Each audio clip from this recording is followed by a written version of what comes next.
किसी भी सियासी जमात के लिए कोई नरम गोशा नहीं। नवाज शरीफ की वापसी से कोई लेना देना नहीं। निगरां हुकूमत की किसी डील का तासुर दुरुस्त नहीं। वज़ीर आज़म अनवारुल हक काकड़ ने सवाल किया, निगरां हुकूमत ऐसी डील कैसे कर सकती है? नवाज शरीफ को कानूनी रुकावटों का सामना करना पड़ेगा।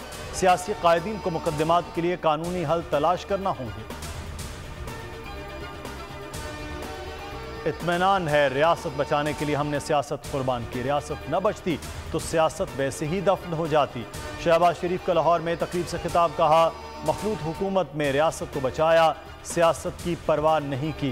गुज़श्ता हुकूमत की तरह सियासत बचाने का हरबा आता था।